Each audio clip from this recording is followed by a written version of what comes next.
Welcome to Inclusive Collective, where we share stories and learnings of inclusive people, organizations, and innovation. I'm your co-host, Rob Hadley, a people and cultural strategist specializing in DE&I and people analytics.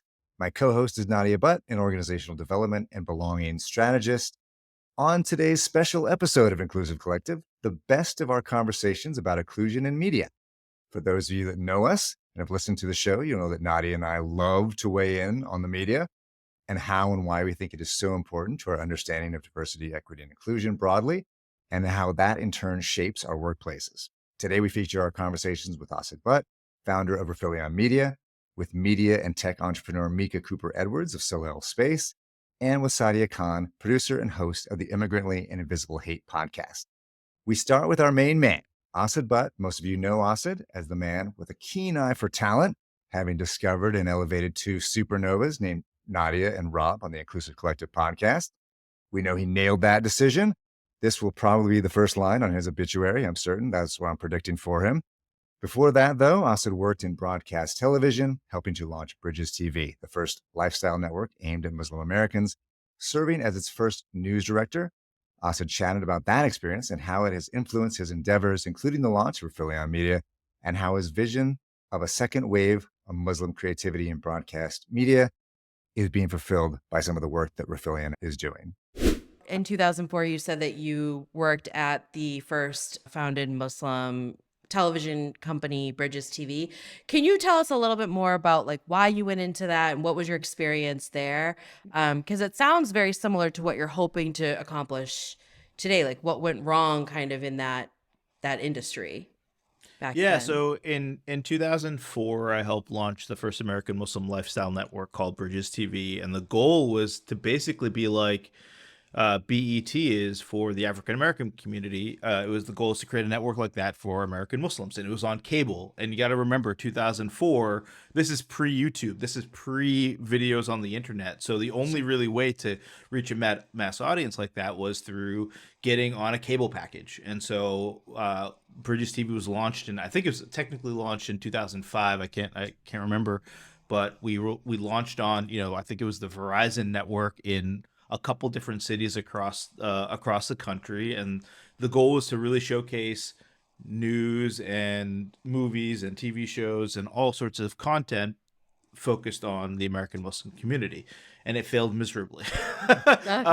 And part of it was it wasn't able to find that wide audience because the Muslim American community is across the country, right? We're not. There are pockets of Muslim Americans in Detroit and New York and elsewhere, but as a whole, it was hard to target American Muslims directly through cable, because you had to be on every single cable package. Sure. The second was you needed a lot of money to produce really good content, and we just didn't have it. Things have changed quite a bit in the 15 years since then, with the advent of streaming, podcasting, YouTubing, you name it. You can reach your audience a lot more directly, and you don't have to have expensive productions in order to generate revenue. And so those are the lessons that I learned from Bridges TV. Just like, we don't need to go big right now in order to generate revenue and to create content that our audience needs. In that venture, were there, I'm thinking about 2004, still 9/11, September 11th, 2001, still. Oh yeah, totally. Very recent in people's minds at that point. And then we're conducting a war, multiple wars, right, in Afghanistan and Iraq at that point. Were there biases against that project at that time? And then just tell me, what does it look like? What does the landscape look like now? Yeah, the fact that it launched in that time period is actually pretty remarkable, and I think it was the previous generation of people like you at these organizations that realized that they needed to diversify their content that they were offering on their packages, and this was the right way to do it. I think also we were coming off the heels of BET being $1 billion business, and so people realized there might be some money in niche, and around the same time, the other type of niche network that launched was Logo, targeting the gay and lesbian community, which ended up taking off and blowing up. It was great compared to Bridges TV, and so I think they were a lot better funded and had better management. And so Lifetime Network. Yeah, I you think know, right. Oh yeah, Lifetime. Yeah. yeah. Yeah. 60-year-old white women, you know, like there was that. Oh my god, all of my friends love the Lifetime movies. Yeah, totally. So, you know, I think that, you know, I think the biggest difference, as I kind of alluded to before now, is that, like, you know, you can create content to just put it online. I mean, there still is a big challenge. I think, you know, from say 2005 to 2017, there's still a bunch of challenge of getting network television or cable television to do content specifically for American Muslims. There are pockets of movies and TV shows and other content that came out. What we've seen in the last, I would say, 3 to 5 years is, again, this reemergence. I kind of describe it as like a second wave of Muslim creativity post 9/11, where we're really seeing things like Rami. We saw the show called Love. Mo that just came out last week. So good. You know, our network and a bunch of other content specifically targeting American Muslims, because the business model now works, you know, for lack of a better Sure. phrase. You know, it's so interesting too. Like, how do you? There's Al Jazeera. There's like Young Turks, which are, I know they're not specifically Muslim geared, but they're news. They're, you know, journalism organizations, media organizations. How do you see yourself kind of being different? I know storytelling is a major component of your media, you know, production company. What are some of the other ways that you're different than the Al Jazeera or the Young Turks? Yeah. I'm hoping that honestly, our biggest differentiator is Rob. I'm just kidding. it is Rob. Is quantity as in addition to quality. You know, I think that we were just talking about Lifetime. You know, talk to me about how many Christmas movies come out every year. You know, 60, 70, right? Like, how many Eid movies do you know of?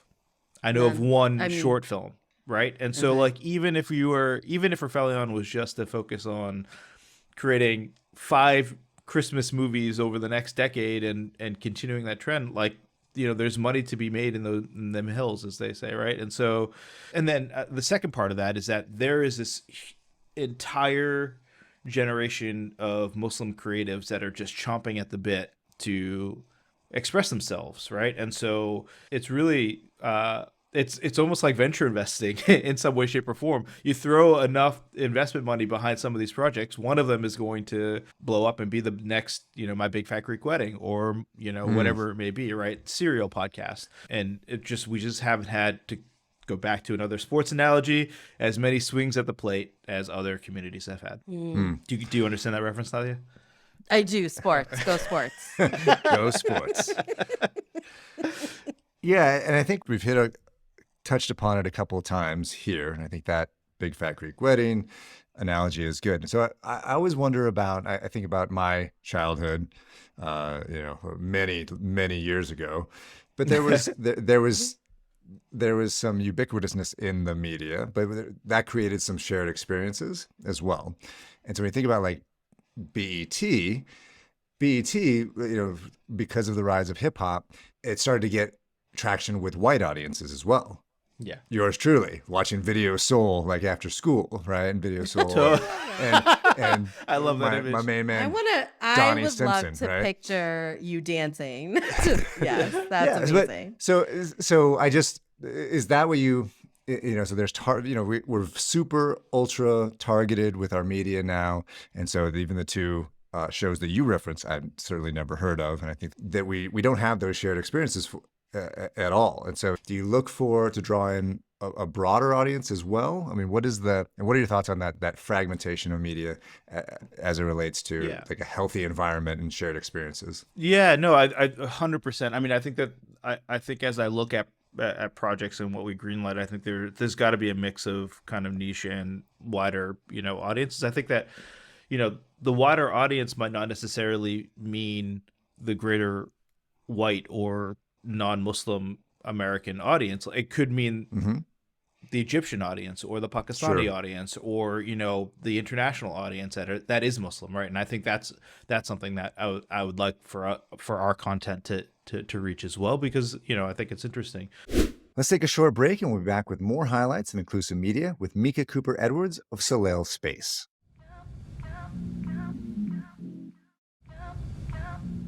Welcome back. Next up in today's special episode on inclusive media, we hear from Micha Cooper-Edwards, founder and CEO of Soleil Space, a transcultural media company specializing in film and television production, elevating stories and creators of the global South diasporas of Asia, Africa, the Caribbean, Latin America, and the Middle East. Here, Micha speaks about how she started as a producer and how her experiences and the struggles she saw for filmmakers from the global South contributed to her founding Soleil Space, and how her previous experience in marketing at Nike differs from leading her own company, and how she thinks about connecting all the dots as she continues to grow. A director that I was using as one of the subjects of my thesis in my master's program was like, you will be an excellent producer. And I was like, okay, explain to me exactly what a producer What is is. that? Yeah, because, you see all these credits and there's the line producer and field producer and EP and, you see all these things and the layman doesn't really know the difference. So he had to explain that to me. And that's how I started producing, was on his film, right? Oh, wow. And so now fast forward to answer your question, looking back, is that I always had that innate feeling of, especially being an immigrant in the US and having to explain myself so much, or, being dismissed as someone from a country that's not quite important. You guys are on the beach somewhere swinging on trees. You know what I mean? Like all these stereotypes and perceptions that you live with and that translate into every aspect of our lives. And so when I And was even what's depicted on TV and movies, right? correct, or not depicted at all, because Right. as a member of the Black diaspora, and I think every ethnic diaspora deals with this, where there's a dominant, even within the underrepresentation, then there are these token representatives of a whole diaspora, which Right. comprises of so many different, nuances and intersectionalities and subcultures, right? And so for us, it's the African American archetype. So I don't even hear myself on screen. That person looks like me, but they don't sound like me. They didn't grow up like me. They seen snow. I never saw snow until I was 18, right? Like things like that, right? So Right. when I started producing, I started doing independent projects of my own, but I also was working for production companies. I realized that there was definitely no appetite to tell stories and invest at a certain level in filmmakers from, backgrounds of color around the world, particularly outside the US and even inside the US. There wasn't an understanding of why our stories would be viable commercially, why they were important to tell. Even when they chose to tell them, there was a lack of understanding of how they needed to be told so that they would remain authentic.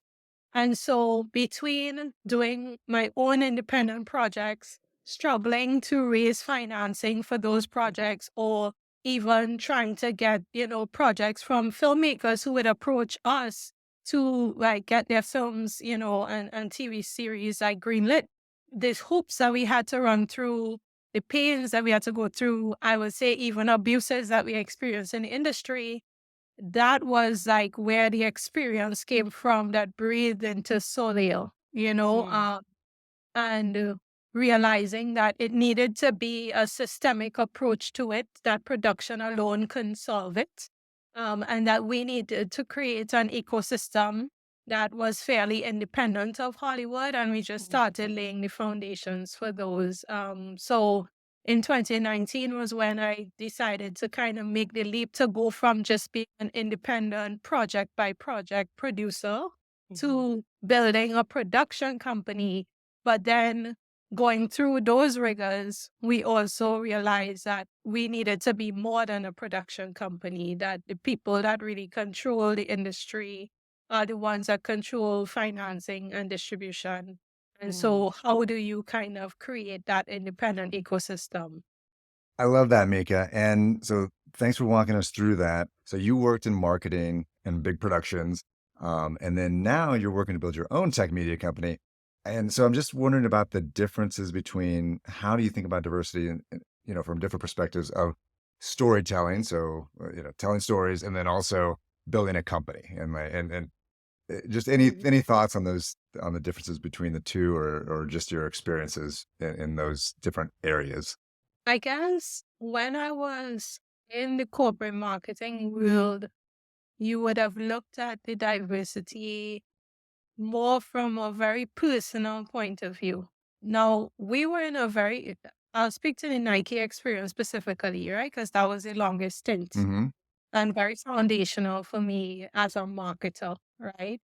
It was a very weird juxtaposition because here I am working on Nike basketball products where the athletes are Black Mm-hmm. primarily, Yep.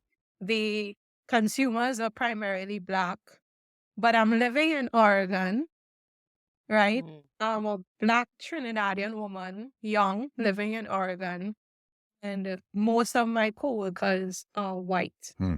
right.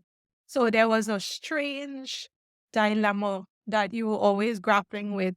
And because you're not sitting, above everything, looking at it from a very long-term organizational development perspective, but you innately feel this conflict, right? And then you add the layer of my existence as not being American in a very American or Western, I should say, American and European dominated organization as well. Mhm. Mm-hmm. And that's where most of the dollars even went from a marketing perspective or merchandising and all of that. So the emerging markets, I ended up being very much representing a lot of the international regions, right? I always ended up on the international side of the businesses. Mm-hmm. And so having to then advocate for why Japan needed their own Air Jordan style that was worth investing in. Sure. Why Manu Ginobili from Argentina was an athlete that we should be elevating at a certain level, right? With 3 championships at the time, like why all these stories were just as rich and just as important and worth investing in, right? Mm-hmm. Why the Jordan brand needed to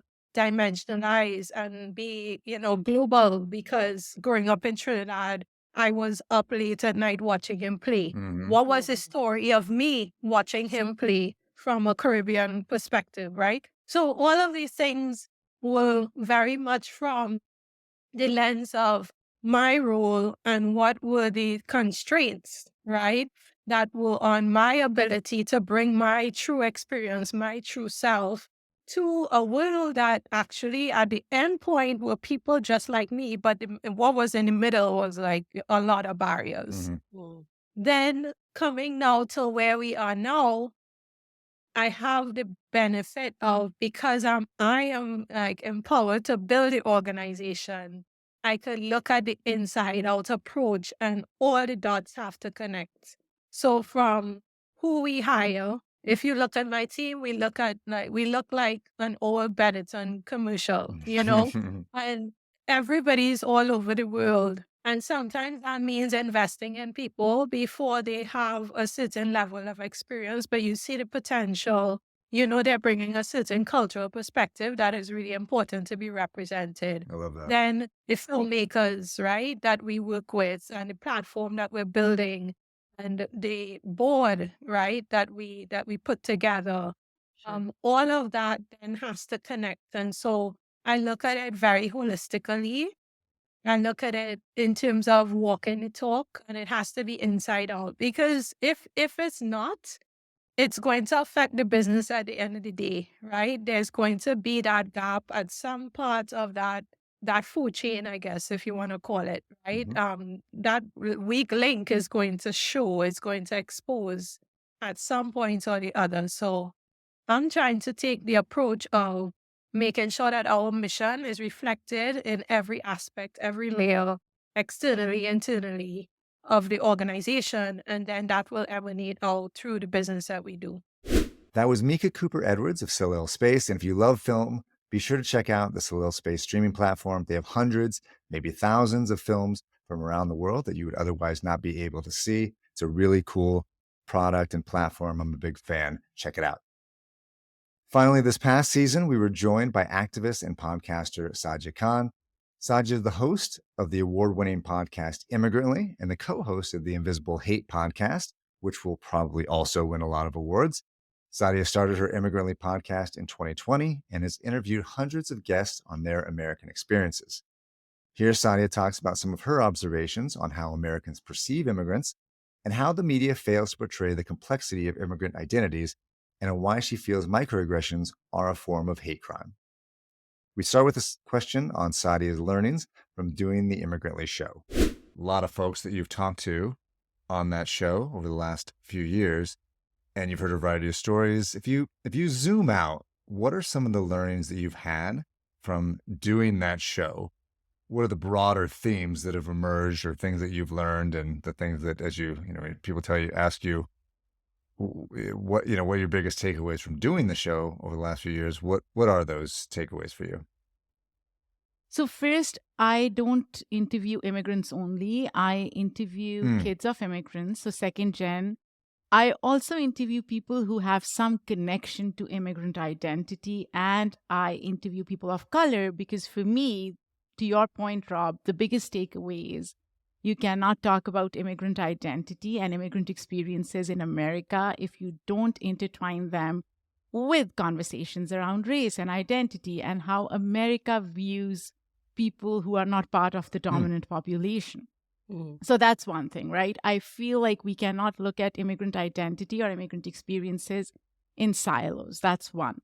The other thing that I've learned is that for the longest time, and especially in mainstream media, immigrants are portrayed as a monolith group, right? All immigrants have same experiences. And sometimes while there is focus on trauma that immigrants go through, there is less focus on privileges that a lot of immigrants have or accrue to certain immigrants. So everybody's journey is different. When I came to the US, I consider myself as a privileged immigrant because I came here for college. I had means to apply and get visa and get a ticket from Pakistan to the US to travel. Not all immigrants can afford those luxuries, right? So first we have to parse out what immigrant identity means, what kind of journeys different immigrants embark on, from undocumented immigrants to working class immigrants to professional immigrants, and not all of them are similar. Something else that I noticed is that immigrants and second gen, kids of immigrants, have very different views of American identity, while immigrants consider themselves most of the time as outsiders, insiders. That's what I do. I see myself as an outsider as well as an insider, and I'm pretty comfortable with that. My kids, they are navigating a space where they don't know how to approach their identity because they are part of their heritage. So their identity has Pakistani heritage as one dimension, but then they are also American as can be, right? How do they navigate those spaces, especially immigrants who are non-white and their kids? How do they view their space or their place in America? And how are they still othered despite the fact that they are born and raised here?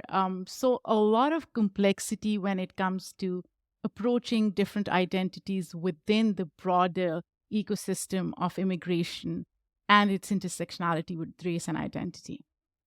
Saadia, I want to shift into your newest podcast. We are big fans. So Invisible Hate. So this is a podcast about actual crimes that occur mostly within the U.S.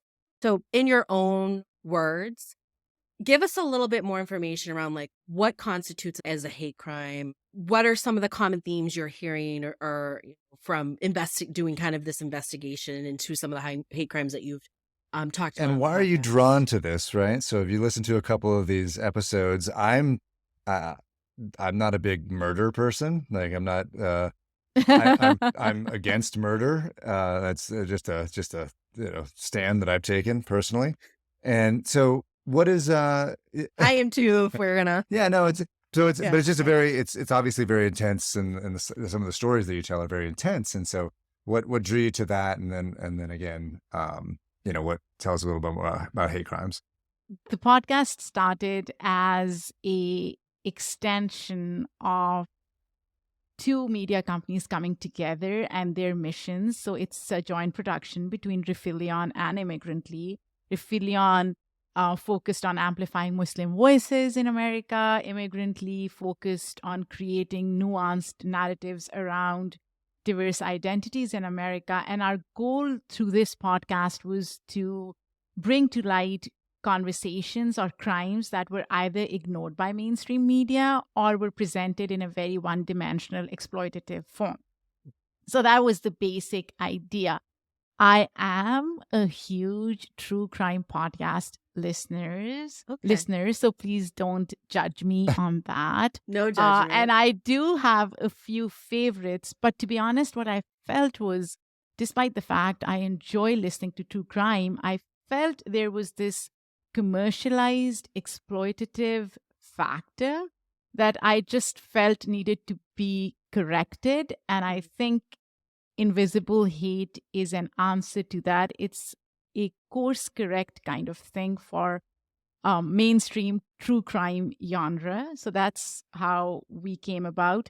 In terms of stories, we are telling stories about all different sorts of hate crime. So I'll go back to the definition of hate crime, right? Sure. So hate crime is a criminal offense that's perpetrated against an individual or a group based on their perceived identity, right? So race, religion, ethnicity, national origin, sexual orientation, gender identity, disability. That's basic idea of hate crime. Hate crime can take different forms, right? It can be verbal harassment, it can be violent assault, physical assault, or it can be something, vandalism against an object rather than a human or a person. Yeah, I guess that's the basic crux of it. Now, just an FYI, I am not an expert on criminology. Whatever discussions Asad and I, my co-host, have are based on the facts and the evidence that we have, and then based on our own lived experiences, right? And I go back to being a Muslim in America. I've faced so many microaggressions, and I've seen people around me who've either been hate crimed or have faced microaggressions. My own daughter, she was only 11 when she was called the Queen of Taliban, and she didn't even know what that meant just because her parents are from Pakistan. So it is also an extension of our lived experiences. We are lucky to not have been hate crimed, but we've seen and been targeted in form of microaggressions, which is a form of verbal harassment and can constitute as hate crime, right? Let's take a short break. Stay with us on this special episode of Inclusive Collective.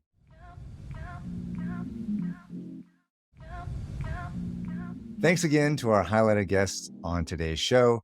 Check out all the great content being produced by Asad Butt's Rifelion Media at Rifelion.com. You can also stream films from the Global South on Micha Cooper Edwards SoleilSpace.com. And be sure to download and listen to Saadia Khan's Immigrantly and Invisible Hate podcast wherever you get your podcasts. And of course, thanks to my co-host, Nadia Butt. And thank you, dear listener, for joining us. Inclusive Collective is a production of Rifelion Media. We'd love to hear from you. Send us your feedback at Inclusive Collective at Rifelion.com. You can also find us LinkedIn, Instagram, Facebook, and TikTok. If you like what you heard, be sure to rate and subscribe and tell your friends. Wherever you get your podcast, it could be Apple, it could be Spotify, wherever you get your podcast. Make sure to tune in. We'll be back next week with more Inclusive Collective. Take care, everyone.